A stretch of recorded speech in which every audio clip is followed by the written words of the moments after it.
Hi, everyone. This is Ashley, one of your Life Simplified hosts.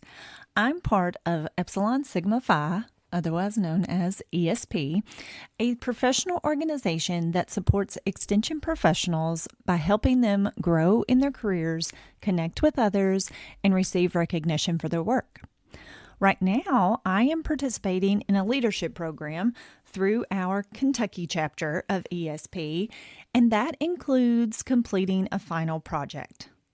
For my project, I am focusing on leadership books written by local authors. Through a series of workshops, I plan to summarize the key insights from each book and design activities to help participants actually put those leadership lessons into practice.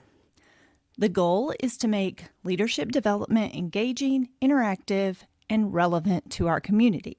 Additionally, the authors have generously volunteered their time to be interviewed on our podcast, where they'll share their perspectives on leadership. I hope these episodes provide valuable insights that you can apply in your own life. We always appreciate feedback, but I'd especially love to hear thoughts on these episodes to help me shape my report. Sometimes life is messy. Have you ever wished you could refocus your mind, home, relationships, and work life? Join us as we use research-based information to make practical changes and simplify life. This is Life Simplified.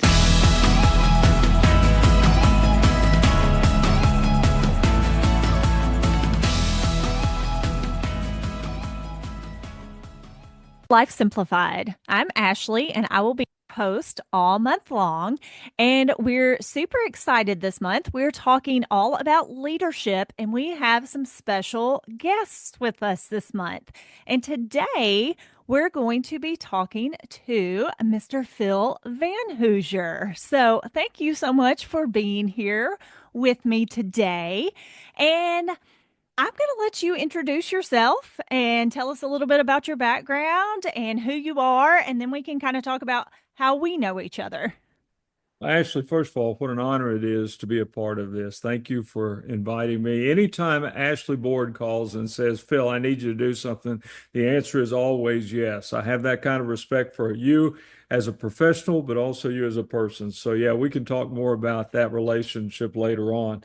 You know, this Life Simplified podcast is an interesting concept for me because so often we think in terms of the complications of life, not the simplification of life. And anything we can do to make things a little easier, quicker, more understandable, more digestible. I don't know what it is, but I'm all for that. So I'm anxious to talk about leadership in Life Simplified, and that's, I think, what you want me to talk about. My background is really, really simple. I'm going to keep it simple. I'll go deeper if you want me to. I'm a Kentucky boy who was raised on a farm in rural Western Kentucky, here in Princeton, Kentucky. But I've had a wonderful life and had the opportunity to travel broadly, work in a lot of different circumstances and situations, and primarily because of the opportunity to explore this whole concept of leadership. I've been in leadership roles and responsibilities at different points in my professional career. That's included corporate manager and so on and so forth. But now, 38 years ago, as hard as it is to say that out loud, 38 years ago, I founded a company dedicated to leadership development of people. And so that's now 38 years in the making, and I've had the opportunity to travel the United States and the world, sharing with literally thousands and thousands and thousands of leaders, sharing with them leadership concepts. But at the same time, Ashley, I've had the opportunity to learn from them. And so my message, or my knowledge base, whatever you want to call it, is based not only on my education and not only on my research, but also on my practical experiences and the experiences that I've been able to share with other people. So I don't know if that's exactly the kind of background that you want. I can certainly go deeper and in more detail, but I'll let you ask that question if you wish. That's perfect. And Phil and I know each other because of a leadership opportunity that he and his wife presented in Cobble County in Princeton. And it's been several years ago now that I participated in this.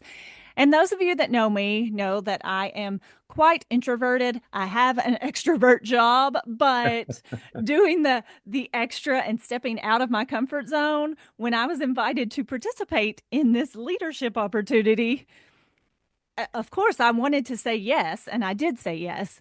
But I also had these nerves because I knew that I would be meeting new people and learning new things, which is great. I like to learn. But the whole meeting new people thing was kind of hard for me. Yes. And there were times that I had to be like, you're going to this class, whether you want to go or not. And I never regretted going. It was so great. Well, thank you for that. We, to give a little more context to that leadership, and it certainly applies to Life Simplified and our conversation on leadership. My wife and I, as I said, founded our business many, many years ago.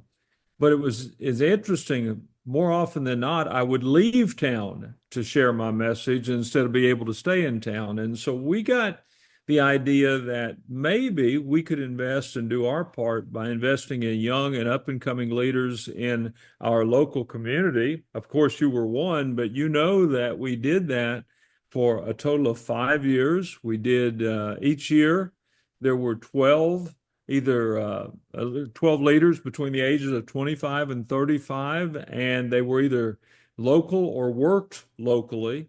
And we had them come in, had you all come into our home once a month for an entire year. And we broke bread together for about 30 minutes. That was always fun. But then we talked leadership for a couple of hours together. And you were a bright and shining star in that process, among many other bright and shining stars. And now, it's been about 6 years since we completed that. We did it for 5 years running.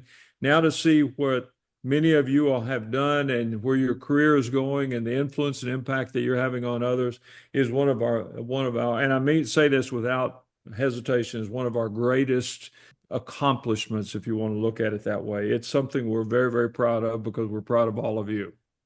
Well, and so many relationships came from that and so many leaders. So I just think it was a great opportunity. And I'm so glad that I didn't let myself get talked out of it by my own brain. And so are we. For my project that I mentioned earlier in the intro, I'm focusing on your book, Leaders Ought to Know. But you have written several books about leadership. What inspired you to write about leadership and build a career around leadership? Actually, that's a wonderful question because there's always a catalyst to something. And for the many, many years, I didn't really think too much about that, about what was the catalyst that got me started on this particular quote unquote leadership path. But recently, I'm about to experience my 50th high school reunion later this summer. And again, that's hard to say out loud too. 50 years. Well, and I would never guess it. Well, thank you very much. Well, I was looking at my high school annual recently and just thumbing through some of the pictures. And you remember how, maybe they still do it, I'm not sure, how people used to write notes to their classmates in the annual. I stumbled upon a note that had been written by my favorite teacher in all my high school activity. I had a lot of good teachers, but my favorite teacher was an English teacher. He also taught creative writing and so on and so forth, which I enjoyed. His name was Jerry Hensley. He has passed away now. But Jerry wrote in my annual, he wrote about leadership. He said some very complimentary things that always a high school kid would find valuable. But he said specifically, you are a leader, and with that, I'm sure you'll accept the obligations of leadership. Now, that got me thinking.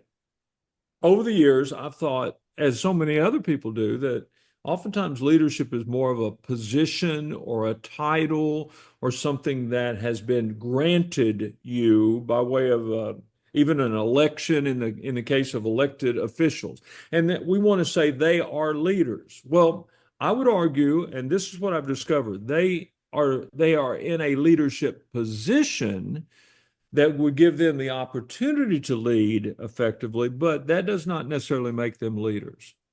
And so I started wanting to be a leader. First of all, because Jerry Hensley thought I was a leader. And then later I had bosses who said, you can be an effective leader. And I just started studying leadership and what the best leaders over time have done. And are there some universal tendencies or universal lessons?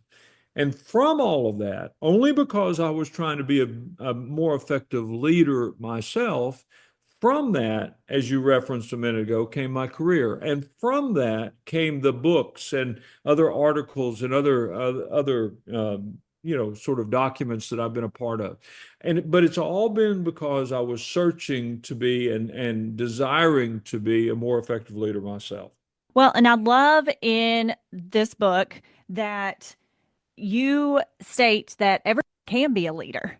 Yes. And I love that you do mention that there's a difference between being an effective leader and having the position of a leader. So I really love that you focus on that. And in this book, you've got the 11 grounds for common sense leadership. And so we're going to talk a little bit about that.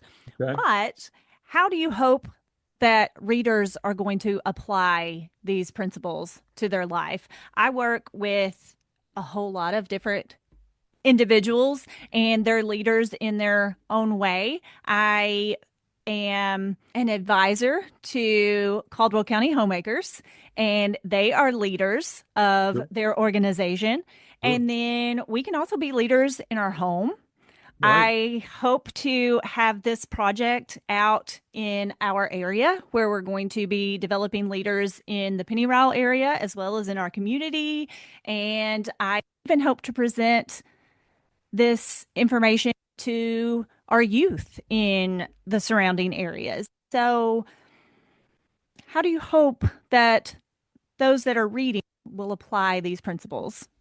You know, Ashley, first of all, I'm so glad to hear you talk about and share the different kinds of leaders there are and the different, because so many times people think in terms of governmental leaders or business leaders or community leaders or something like that. I break it down. I say if you have the ability to influence or impact even one person, then you are playing a leadership role in his or her or their lives. Now, with that, we can be certainly as parents, we can be leaders to our children or grandchildren, as the case might be. But we also can be leaders in our churches, in our volunteer activities, whatever it may be, even if it's only influencing and impacting one person. So what was I trying to communicate in the book? I was trying to communicate in the book that number one, leadership is not this awesome, overwhelming, overpowering kind of concept that people cannot see themselves in. If we can understand that we can influence one person in our life, it can be our next door neighbor, it can be the person who works in the cubicle across from us, it certainly could be a customer or a vendor or whoever. If we have the ability to influence at least one person in a particular way, then we are in a leadership position. And as a result, we need to be working to be better as leaders. You know, I get this question a lot, and I think I covered it in the book to an adequate degree. I get the question, well, Phil, and by the way, I think this is probably the number one leadership question for the quote unquote uninformed. Okay. And the question is, are leaders born or are they made? Now, for me, I get a little frustrated with this question because, I've thought about it so much over the years, but I realize some people are just now coming to that point. Well, leaders are born. She is a born leader. And I said, no, every leader is born, but not every leader is a born leader. It is a learned trait, a learned activity. So, as I said earlier, I have been on this quest to learn about leadership myself. It only became realization to me that the more I learned, the more I could share with other people. And so I sat down and I wrote the book, and with the intent of trying to keep it in a commonsensical vein, Therefore, the 11 ground rules for common sense leadership. So there are certain things that are just foundationally basic. They are fundamentally true. They are universally true. They are timeless in their point of consideration. And those are the things that I try to take and try to give to people so that they can see they can be more effective as leaders. And the book helped me do that.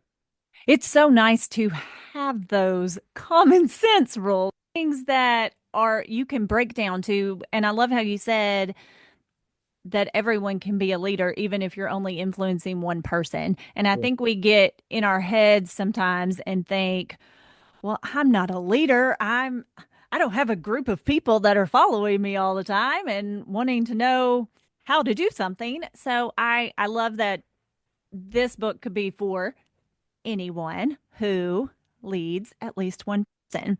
And actually, let me also say, if you can lead one person effectively, more often than not, there will be more that will come along. Why? Mhm. Because the person you're leading will go out and talk about you and talk about what's special about you, and others, therefore, will be drawn to you. And what one can become two, two can become four, four can become eight. You understand the multiplying a factor. But even if that's not your desire, you can still make a difference in the life of one or two or three people. Mm-hmm. And one of the things I really love in the book are the different stories that you tell. They really showcase the ground rule or the lesson or what we're trying to learn.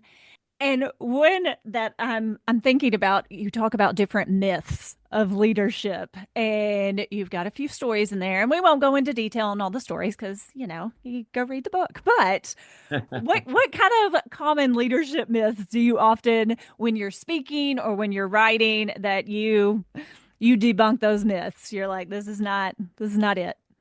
Well, I've already touched on one, which is the myth that people are born leaders. It's just not. It's just not. We're born with certain personality traits for sure. Some tend to be more outgoing or introverted, as you talked about earlier, and I have seen tremendous leaders who are very extroverted, outgoing, etc. But I've also seen foundational leaders, really, really strong leaders who are very quiet, very introverted, very thoughtful in their approach. It's not about a particular personality trait. That would be a myth that you have to have certain personality traits to be a leader. Um, so that's one of the things that I would say. A second myth that I would try to dispel, either in the book or even in any meeting or conversation I have with someone, is that one leader is as good as another. Now let me expound on that for a second. We hear people say, well, I've got a boss, and you talk good about your boss. And someone will say, well, all bosses are good or all bosses are bad, as if we're painting with a broad brush. But we know that if we've had the experience of working with a number of different people over the years, different bosses, supervisors, managers, et cetera, bring different skill sets and different experiences. And as a result, we have a different experience ourselves with one boss over another. Well, I would argue that one leader is different than another, and that I may lead you more effectively, but someone else that you know less effectively, because I have gotten to know you well. I get to know you as an individual, and therefore I'm in a better position to know you. Whereas if there's someone, or lead you, excuse me, whereas if there's someone else that I don't know as well, I may be less capable of leading effectively simply because of the relationship that is shared or not shared between the two of us. There's one other myth, and I don't know if I'm doing a good job of this or not, but there's a third myth that comes quickly to mind, and that is that the position you hold causes you to be a leader, and I completely disagree with that. I don't want to have this go off the tracks by bringing in politics, but every political season, when elections roll around, you hear candidates, either incumbents or people who are trying to move into a particular role, to tout their leadership capabilities. They immediately say, oh, I am the most effective leader. They tell you they're a leader, but oftentimes they cannot show you that they're a leader. The same, by the way, is true with celebrities or with famous people or rich people. We assume that if he or she is rich, he or she is famous, he or she is a celebrity, that they somehow have got to be a leader. I just completely disagree with that. Leadership is about what we do and how we influence and impact others, as we said before. And we can only prove that by way of our activities and our efforts. And so that's another myth that I would try to dispel given the opportunity to do so. Yes, and actions are speaking louder than words. You We bet. we hear that often, and I would say that that is definitely true in this case. You talked about getting to know your followers and that you may have more influence over this person because you know them better. And one of the chapters that I really enjoyed was one of the ones on motivation Yeah. and motivation versus manipulation, because Yeah. that really stuck out to me. And especially when you said, depending on the relationship that you have with that person. And it seems to me that you really believe that getting to know your followers Yeah. is an important part of leadership. Yeah, absolutely.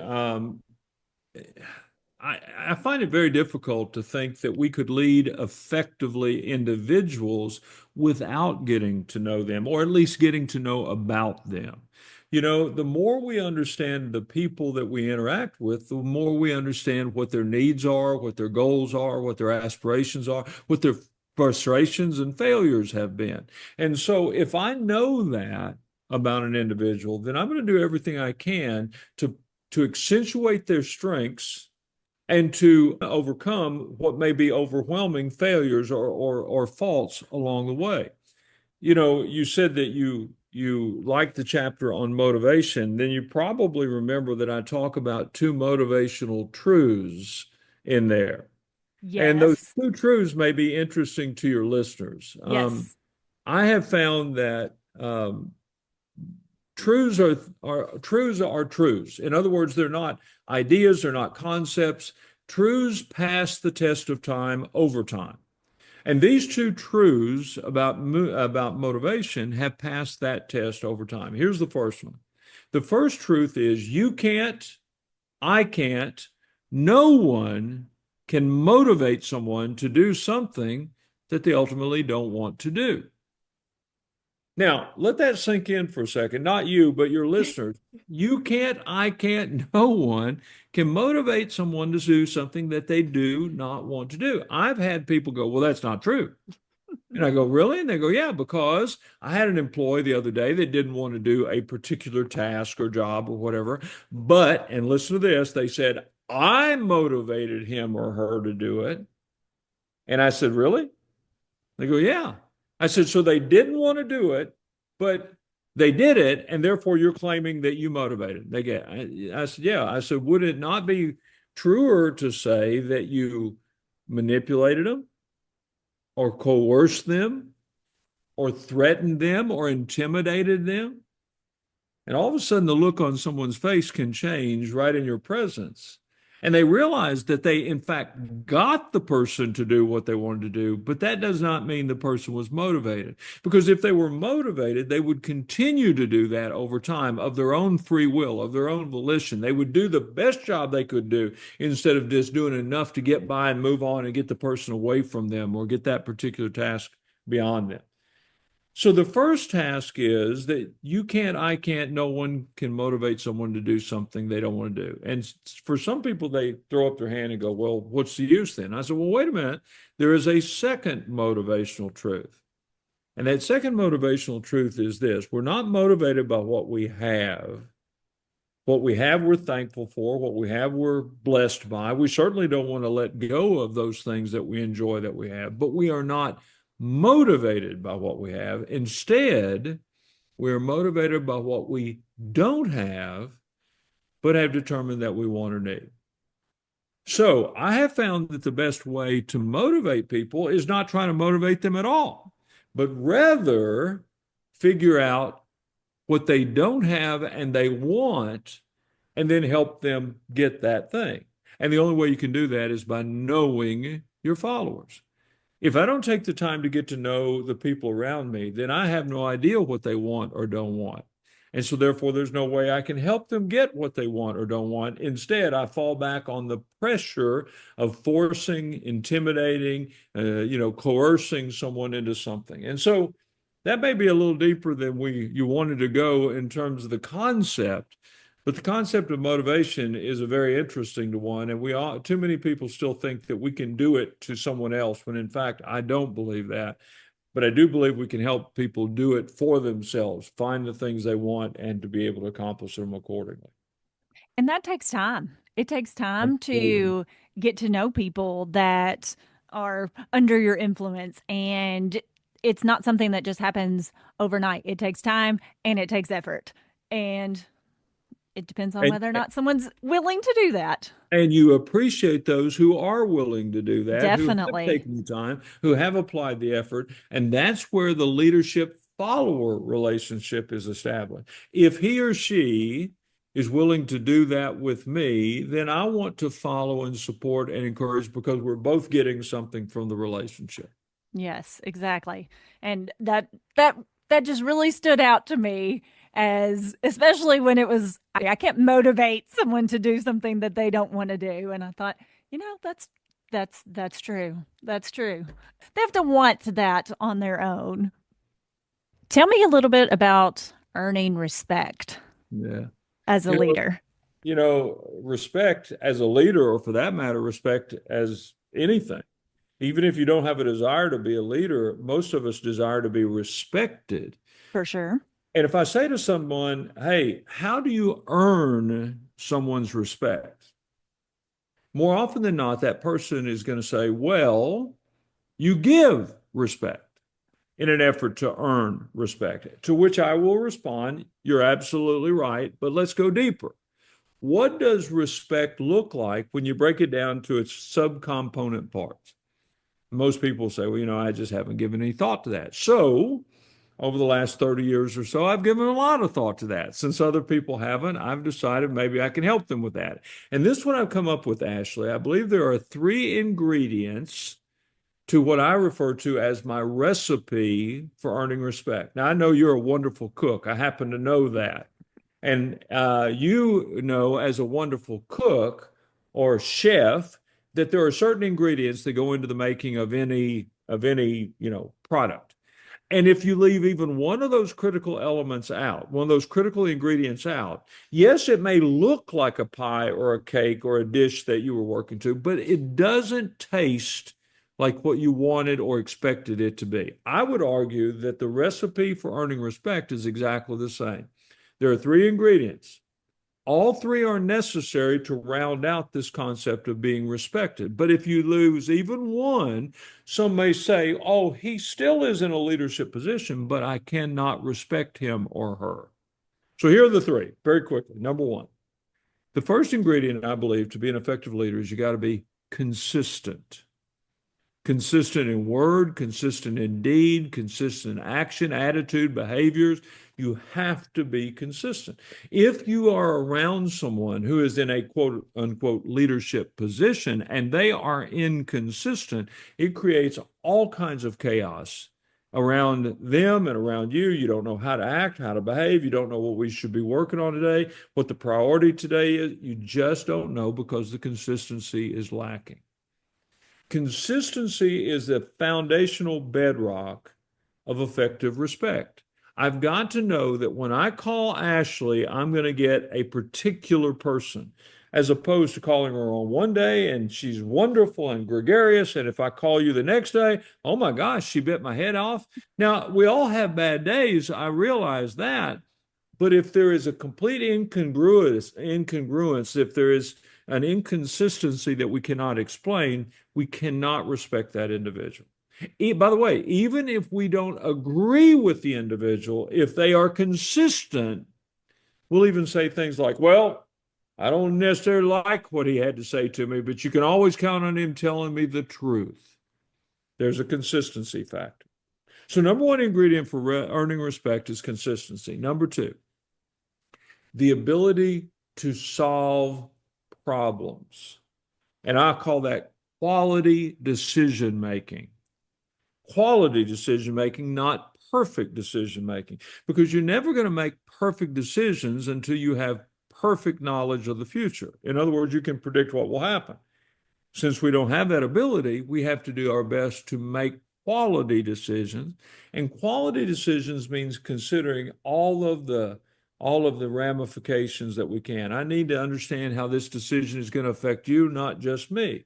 I need to understand how it's going to affect the organization, not just the customer, and so on and so forth. So we have to be consistent in making quality decisions. But the third and final ingredient that I think is so critical for earning respect is the ability to interact with others, and more specifically, everyone. Because all of us have a tendency to be drawn to people that we like, that we respect, that we trust, that we enjoy being around. All of us can hang out with those kind of people and do it pretty well. But the people we respect the most are the ones that are able to talk to the difficult employee or the difficult customer or the difficult child. The one that can focus beyond the obvious of what is difficult for everybody, and instead interact with that person on a level that makes them feel heard, wanted, needed, cared about, etc. You know, we're both Kentuckians, for which we are very proud. You work for the University of Kentucky, which is the hallmark university in the state.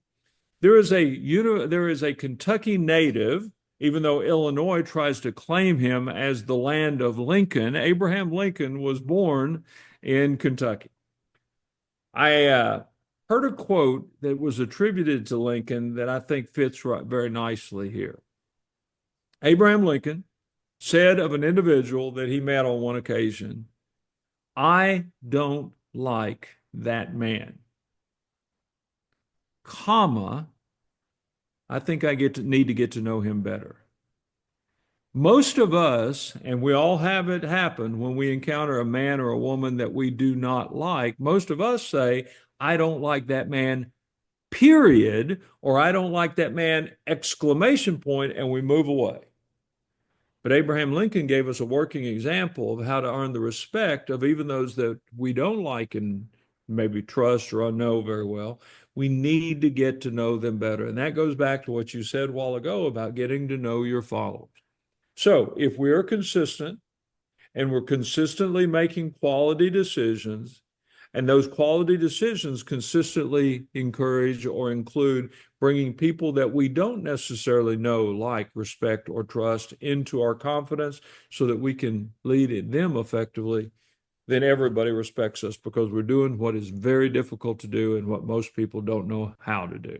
That is an excellent recipe for earning respect.